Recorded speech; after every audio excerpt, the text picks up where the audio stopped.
Vetrivel Murugan matrimony channel சார்பாக அனைவருக்கும் வணக்கம். உங்கள் மன வாழ்க்கையை மகிழ்ச்சியாக மாற்றிட எங்கள் சேனல் சார்பாக வாழ்த்துக்களை தெரிவித்துக் கொள்கிறோம். இப்போ தான் நம்ம சேனலை ஃபஸ்ட் டைம் பார்க்குறவங்களா இருந்தால் நம்ம சேனலை சப்ஸ்கிரைப் பண்ணுங்கள், லைக் பண்ணுங்கள், ஷேர் பண்ணுங்கள். இந்த சேவை முழுக்க முற்றிலும் இலவசமானவையே. மணமகளுடைய பெயர்னு பார்த்துட்டிங்கன்னா மீனா. இவங்களுக்கு வயது வந்துட்டு 36 வயது ஆகுது. இவங்களுடைய ஜாதின்னு பார்த்துட்டிங்கன்னா இந்து சமுதாயத்தில் வேளாளர் உட்பிரிவை சேர்ந்தவங்க. இவங்களுடைய ராசி வந்துட்டு மேச ராசி, பரணி நட்சத்திரத்தை சேர்ந்தவங்க. இவங்களுடைய கல்வி தகுதின்னு பார்த்துட்டிங்கன்னா +2 வரைக்கும் படித்து முடிச்சுட்டு சொந்தமாக காய்கறி கடை வந்துட்டு வச்சுருக்கிறதாகவும் சொல்லியிருக்காங்க. இந்த மணமகளுடைய திருமண நிலைன்னு பார்த்துட்டிங்கன்னா முதல் அல்லது மறு திருமணத்துக்கு சம்மதமும் தெரிவிச்சிருக்கிறாங்க. ஏன்னா இவங்க வந்துட்டு முதல் திருமணம் பண்ணி தன்னுடைய கணவர் வந்துட்டு இன்னொரு பொண்ணு கூட தொடர்பில் இருக்கிறது தெரிஞ்சு இவங்க வந்துட்டு பிரிஞ்சிட்டதாகவும் சொல்லியிருக்கிறாங்க. இந்த மணமகள் வந்துட்டு சட்டப்பிரகாரம் விவாகரத்து வாங்கிட்டு போயிட்டதாகவும் சொல்லியிருக்கிறாங்க.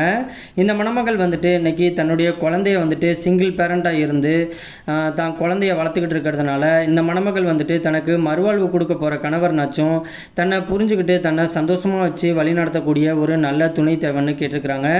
இந்த மணமகள் வந்துட்டு தலைவாசல் பகுதியில் தான் வச்சுக்கிட்டு இருக்கிறாங்க. இவங்களுக்கு சொந்த வீடு நலன்ட்டு எல்லா வசதியுமே தனக்கு இருக்கிறதாகவும் சொல்லியிருக்கிறாங்க. தனக்கு மறுவாழ்வு கொடுக்க போகிற கணவர் வந்துட்டு வயது வந்துட்டு ஒரு 40 வயதுலேருந்து 50 வயது முடிய இருக்கக்கூடிய ஒரு பக்குவமான கணவர் தேவைன்னு கேட்டிருக்கிறாங்க. இந்த மணமகளுக்கு வந்துட்டு அதிகம் பரிப்பறிவு இல்லைனாலும் பரவாயில்ல, ஜாதி வயதை பற்றிலாம் எந்த ஒரு தடையுமே கிடையாதுன்னு சொல்லியிருக்கிறாங்க. இந்த மணமகள் வந்துட்டு ரொம்பவே ரெக்வெஸ்ட் பண்ணி கேட்டிருக்கிறதுனால இவங்களுடைய முகத்தை மட்டும் கொஞ்சமாக மறைச்சி போட்டிருக்கோம். நேரில் வந்து கேட்டு பிடிச்சிருந்துச்சு அப்படின்னா மீதி எல்லா தகவலுமே கொடுக்க சொல்லியிருக்கிறாங்க. இந்த மணமகளை உங்களுக்கு பிடிச்சிருந்துச்சு அப்படின்னா ஸ்க்ரீனில் தெரிகிற இந்த மின்னஞ்சல் முகவரிக்கு உங்களுடைய முழு விபரத்தையும் சென்ட் பண்ணீங்க அப்படின்னா மணமகள் வீட்டார் சைடு உங்களை பிடிச்சிருந்துச்சுன்னா அவங்களே தொடர்பு கொள்கிறேன்னு சொல்லியிருக்கிறாங்க. அதுக்கு அடுத்த மணமகளுடைய பெயர்னு பார்த்துட்டிங்கன்னா தேவகி. இவங்களுக்கு வயது வந்துட்டு 39 வயது ஆகுது. இவங்களுடைய ஜாதின்னு பார்த்துட்டிங்கன்னா இந்து சமுதாயத்தில் ஆதி திராவிடம் உட்பிரிவை சேர்ந்தவங்க. இவங்களுடைய ராசி வந்துட்டு தனுசு ராசி, மூலம் நட்சத்திரத்தை சேர்ந்தவங்க. இவங்களுடைய கல்வி தகுதின்னு பார்த்துட்டிங்கன்னா டிகிரி முடிச்சுட்டு பியூட்டிஷியன் கோர்ஸ் முடிச்சுட்டு சொந்தமாக மேக்கப் ஆர்டிஸ்டாக இருந்துட்டு இருக்கிறதாகவும் சொல்லியிருக்கிறாங்க.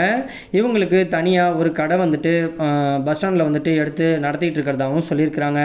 இந்த மணமகளுடைய திருமண நிலைன்னு பார்த்துட்டிங்கன்னா முதல் அல்லது 2ஆம் திருமணத்துக்கு சம்மதமும் தெரிவிச்சிருக்கிறாங்க. இவங்களுடைய வசதின்னு பார்த்துட்டிங்கன்னா சொந்த வீடு நலன்ட்டு எல்லா வசதியுமே இருக்கிறதாகவும் சொல்லியிருக்கிறாங்க. இவங்க வந்துட்டு கள்ளக்குறிச்சி பகுதியில் தான் வச்சுக்கிட்டு இருக்கிறதாகவும் சொல்லியிருக்கிறாங்க. இந்த மணமகள் வந்துட்டு தன்னுடைய முதல் கணவர் வந்துட்டு தன்னை ஏமாற்றிட்டு இவங்களை விட்டு பிரிஞ்சு போனதுனால இப்போ ஒரு 6 வருஷமாகவே தனிமையில் தான் வாழ்ந்துக்கிட்டு இருக்கிறதாகவும் சொல்லியிருக்கிறாங்க. இந்த மணமகள் வந்துட்டு ரொம்பவே அன்புக்கு இயங்குறதுனால தனக்கு வரக்கூடிய மணமகன் வந்துட்டு எந்த ஒரு வசதியுமே இல்லைனாலும் பரவாயில்ல, ஏழை மணமகனாக இருந்தாலும் பரவாயில்ல, தன்னை அன்போடு நேசித்து தன்னை சந்தோஷமாக பார்த்துக்கக்கூடிய ஒரு நல்ல துணை கிடைச்சா போதுன்னு சொல்லியிருக்கிறாங்க. இந்த மணமகளுக்கு சொந்த பந்தம் கூட பெருசாக எந்த ஒரு துணையுமே இல்லைங்கிற மாதிரியும் சொல்லியிருக்கிறாங்க. இந்த மணமகள் வந்துட்டு உங்களுக்கு பிடிச்சிருந்துச்சு அப்படின்னா ஸ்க்ரீனில் தெரிகிற இந்த மின்னஞ்சல் முகவரிக்கு உங்களுடைய விபரம் ஃபுல்லாத்தையும் அனுப்பிச்சுட்டிங்க அப்படின்னா பெண் வீட்டார் சைடு உங்களை பிடிச்சிருந்துச்சு அப்படின்னா அவங்களே தொடர்பு கொள்கிறேன்னு சொல்லியிருக்கிறாங்க.